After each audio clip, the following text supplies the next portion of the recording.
안녕하십니까. 프리보드 경매 이야기 강민식입니다. 지난 시간에 이어서 반값으로 수도권 인근의 세컨하우스 소유권 취득하기 이런 내용으로 여러분들께 이야기를 전해드리겠습니다. 자, 이제 그 물건에 대해서 개요를 말씀드리면은 개요는 이렇습니다. 세 개의 필지가 공매가 진행되었습니다. 그 공매가 진행되는 이 세 개의 필지는 공유물로서 두 사람이 공동 소유를 하고 있었습니다. 맨 처음에 첫 필지는 말씀드렸듯이 농막으로 형성되어 있는 뒤쪽에 도로로부터 그 후면에 들어가 있는 땅이었었고, 두 번째 필지는 도로와 맞닿아 있는 전이었습니다. 즉 농막을 들어간다고 한다면은 그 전을 통과하지 않고는 농막을 들어갈 수 없는 상태였습니다. 그리고 세 번째 필지는 여기하고는 좀 동떨어진 지역에 있는 필지였고요. 이렇게 세 필지가 A와 B라는 두 사람의 소유권으로서 각기 다 나와 있었던 상태였습니다. 그런데 이 앞에 있는 전에 대해서 어떤 분이 이미 공매가 진행되어서 반을 취득을 해버린 상태였습니다. 그리고 뒤에 있는 농막은 우리가 봤을 때 조금 사용하는데 무리도 없고 위치도 좋았기 때문에 이거는 취득을 좀 해봐야겠다라는 생각을 했고, 취득은 2분의 1 지분만 취득을 하는 어떤 그런 형태였습니다. 그래서 뒤에 있는 부분을 갖다가 저희들이 물건을 좀 보니까 757제곱미터 목장용지로 757제곱미터가 토지 지금 진행되고 있는 공매 토지였고요. 거기에 건물 면적은 67.5제곱미터니까 거의 뭐 한 20평 정도. 이게 지금 반 지분만 갖고 말씀을 드리는 겁니다. 한 20평 정도 되는 것 같습니다. 그래서 이 평수가 공매가 진행되고 있었던 거였습니다. 그래서 최저 금액까지 내려오기를 기다렸죠. 원래 감정 금액은 1억 2,400만 원. 근데 이 금액이 내려가서 반 금액인 6,200만 원까지 내려왔습니다. 그래서 저희들이 일정 금액을 쓰고 500인가 1,000만 원을 더 쓰고 그리고 낙찰을 받았습니다. 받았는데 문제는 어디에서 발생을 하게 되냐 하면요. 그 앞에 있는 토지, 즉 도로와 접해 있는 토지를 취득을 하지 못하게 된다면은 이 토지는 이 농막으로는 통과를 할 수가 없습니다. 지나다닐 수가 없다는 얘기죠. 막혀 있는 상태입니다.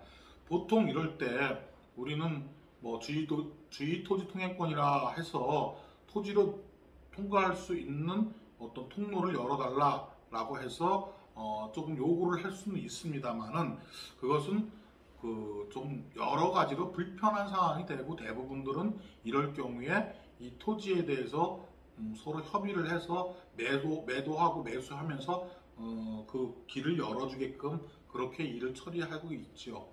그런데 이 토지 앞에 있는 토지, 도로변에 붙어 있는 토지의 2분의 1을 취득한 사람은 전혀 금액이 떨어지지 않는데 불구하고 바로 취득을 해버렸어요. 100%에서 조금 더 써갖고.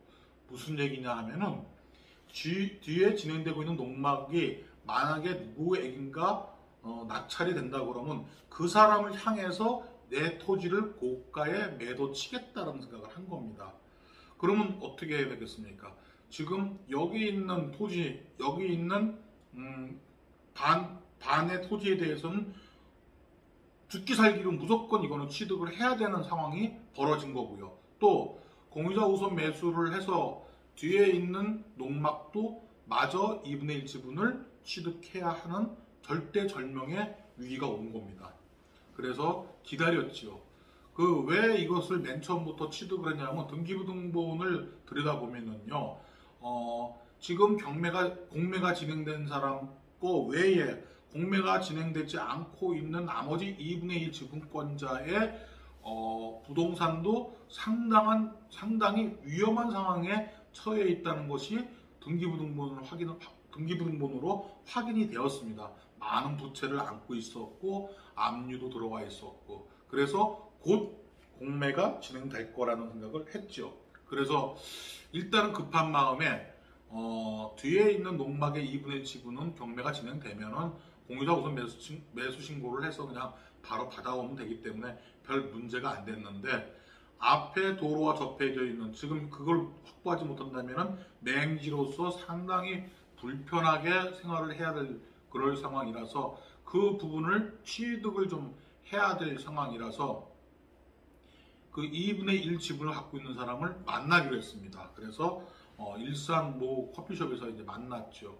만나서 이야기를 가만히 들어보니까, 이분이 자기가 취득했던 거, 여태까지 보유하면서 대출 이자 나갔던 거, 그리고 일정 금액의 어떤 이익금에서 상당히 높은 금액을 제시를 해요. 앞에 있는 토지에 대해서. 그래서 제가 그렇게까지 해서는 취득이 안 될 것 같고, 제 생각으로는 지금 그 옆에 있는 땅이 취득한 금액이 있으니, 그 공매로 진행됐던 금액이 있으니 그 금액선에서 뭐 하면 어떻겠습니까? 라고 얘기를 했어요. 근데 그렇게는 못 팔겠다는 거예요. 왜냐하면은 이분이 맨 처음에 이 두 분이 같이 공동으로 해서 이 공담으로 해서 이 세 필지를 갖고서는 대출을 일으켰던 것이 있었는데, 그 대출금을 갚을 수 있는 금액도 안 되는 거였어요. 그러니 일이 답답해지는 거죠.